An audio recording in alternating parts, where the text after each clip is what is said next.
O sonho é tão antigo quanto a nossa capacidade de olhar para o céu noturno, partir da Terra, cruzar o vazio escuro e alcançar outras estrelas. Visitar novos mundos, encontrar outras formas de vida, transformar a humanidade em uma civilização verdadeiramente galáctica. Dezenas de gerações foram inspiradas por essa promessa, a de que nosso destino final está lá fora, entre os pontos de luz distantes. Mas, apesar de todos os nossos avanços extraordinários, de pisar na Lua a enviar sondas para os confins do nosso sistema, a verdade é que nunca demos nem o primeiro passo real nessa jornada. E se esse sonho não for apenas difícil de alcançar? E se ele for, na sua essência, impossível? E se o nosso sistema solar não for o nosso berço, mas sim a nossa fronteira final? E se este nosso quintal cósmico for, na verdade, uma prisão? Uma jaula dourada de proporções inimagináveis, mas ainda assim uma jaula, cercada por muralhas invisíveis e intransponíveis. Muralhas erguidas não por uma força alienígena, mas pelas próprias leis do universo.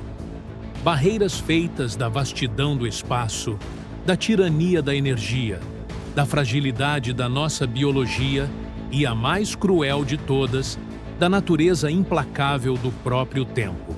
Hoje, no Diário Interestelar, não vamos falar sobre esperança. Vamos falar sobre limites. Vamos examinar, uma por uma, as 4 muralhas da nossa prisão cósmica. Prepare-se para entender por que, apesar de todos os nossos sonhos, a humanidade pode estar destinada a ser apenas uma civilização de um único sistema solar, para sempre. A primeira e mais fundamental muralha da nossa prisão é o próprio espaço, a pura e incompreensível tirania da distância. Nossa mente evoluiu para entender quilômetros, não anos-luz. A estrela mais próxima do nosso Sol, Próxima Centauri, está a 4,24 anos-luz de distância. Isso significa que a luz, a coisa mais rápida do universo, leva mais de 4 anos para chegar lá. Para nós, isso equivale a cerca de 40 trilhões de quilômetros. Um número tão grande que se torna abstrato, sem significado.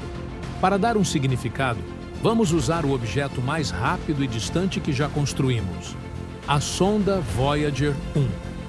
Viajando a mais de 61 mil quilômetros por hora, ela é uma maravilha da engenharia. Mas, se apontássemos a Voyager 1 para a Próxima Centauri, ela levaria mais de 70 mil anos para chegar. 70 mil anos! Toda a história da civilização humana, desde as primeiras cidades na Suméria, tem cerca de 6 mil anos. Estaríamos enviando uma pequena lata de metal para uma viagem que duraria mais de 10 vezes toda a nossa história registrada. Mas e se pudéssemos viajar à velocidade da luz? Mesmo neste cenário de fantasia, a distância impõe uma barreira brutal à comunicação. Uma mensagem enviada de Próxima Centauri levaria mais de 4 anos para chegar à Terra. E a resposta? Outros 4. Quase uma década para um simples olá e olá de volta. Agora, aplique isso à nossa galáxia, que tem 100 mil anos-luz de diâmetro. Uma civilização do outro lado da Via Láctea seria, para nós, uma miragem no tempo. Esta é a primeira muralha, a mais cruel de todas. O universo não foi feito em uma escala humana. O espaço vazio não é uma estrada a ser percorrida.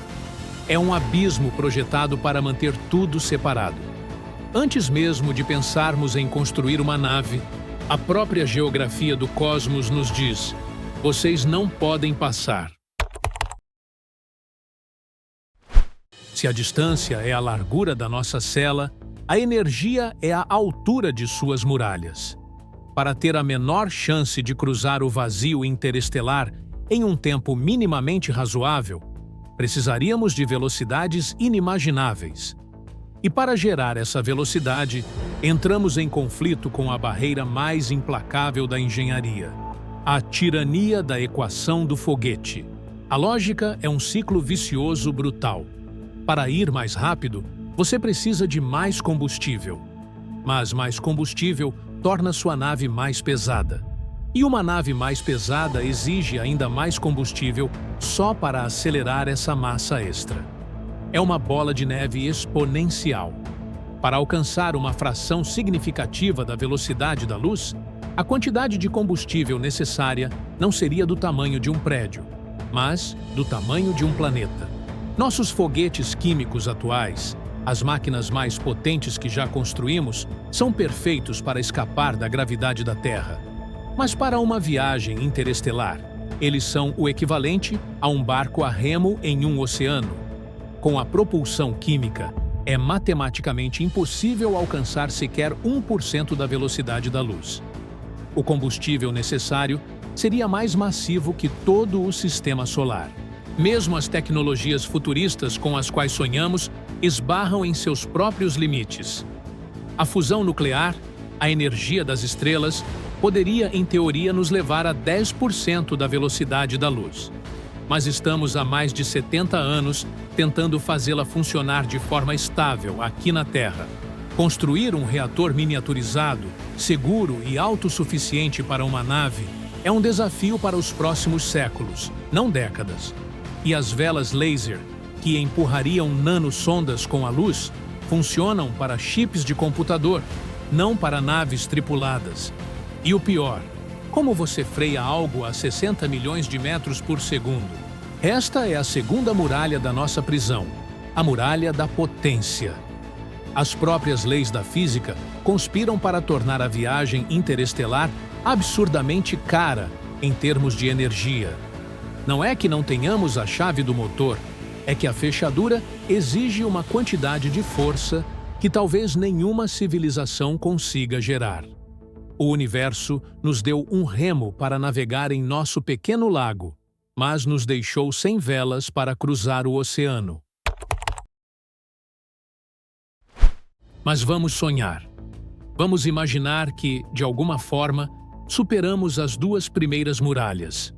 Que temos uma nave com uma fonte de energia milagrosa, capaz de nos levar até as estrelas. É aqui que nos deparamos com o obstáculo mais teimoso: o passageiro. O corpo e a mente humana, projetados por 3,8 bilhões de anos para viver em um único planeta, são a muralha final. Somos o elo fraco. Primeiro, a prisão física. O espaço interestelar não é vazio. Ele é permeado por uma chuva invisível e incessante de radiação cósmica. Partículas de alta energia que atravessam o casco da nave e o nosso corpo, dia após dia, ano após ano, despedaçando lentamente nosso DNA. Isso não apenas aumenta drasticamente o risco de câncer, mas pode causar danos neurológicos irreversíveis. E, ao mesmo tempo, a ausência de gravidade inicia um processo de dissolução do corpo. Os ossos perdem cálcio, os músculos atrofiam, o coração se deforma e até a visão é afetada. Se o corpo se desfaz, a mente entra em colapso. Imagine o peso psicológico de estar confinado a uma pequena caixa de metal por décadas ou séculos. A monotonia de olhar pela janela e ver apenas a mesma escuridão imutável, sem dia e sem noite. A comunicação com a Terra levaria anos, eliminando qualquer conversa em tempo real. Você estaria completamente e totalmente só. Simulações como o projeto Mars 500 mostraram que, mesmo em condições perfeitas na Terra, o isolamento e o estresse mental são as maiores barreiras para viagens longas. A solução da ficção científica são as naves geracionais, onde gerações inteiras nasceriam e morreriam durante a viagem. Mas isso cria um dilema ético terrível. As pessoas nascidas na nave não escolheram essa missão.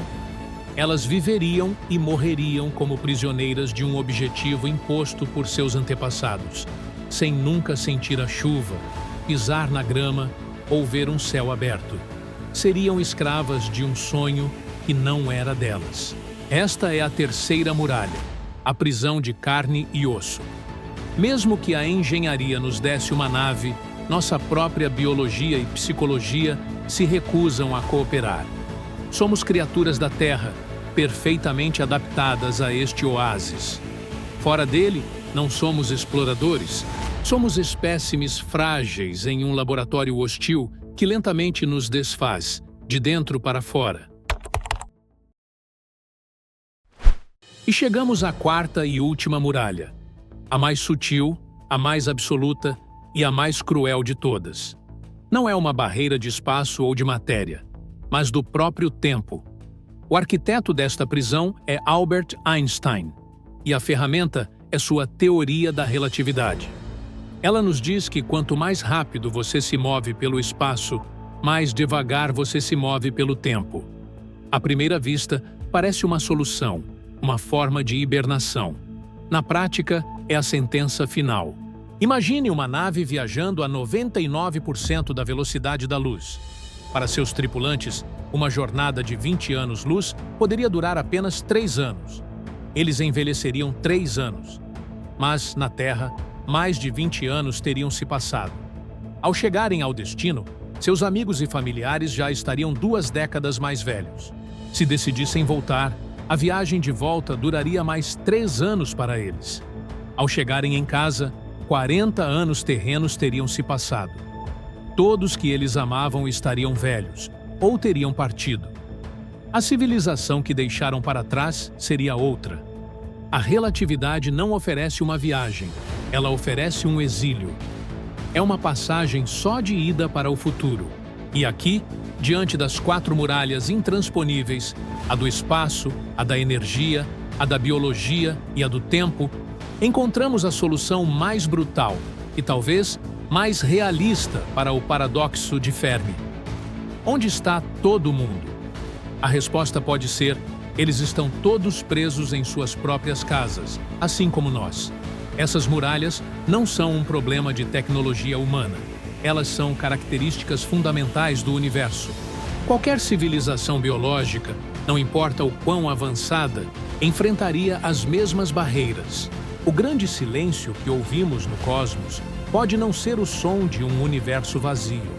Pode ser o som de bilhões de civilizações, cada uma em sua própria ilha-prisão, olhando através de um oceano intransponível e sonhando com as outras praias que nunca poderão alcançar. Talvez nosso destino não seja conquistar a galáxia, mas sim dominar, entender e preservar a única e preciosa cela que nos foi dada.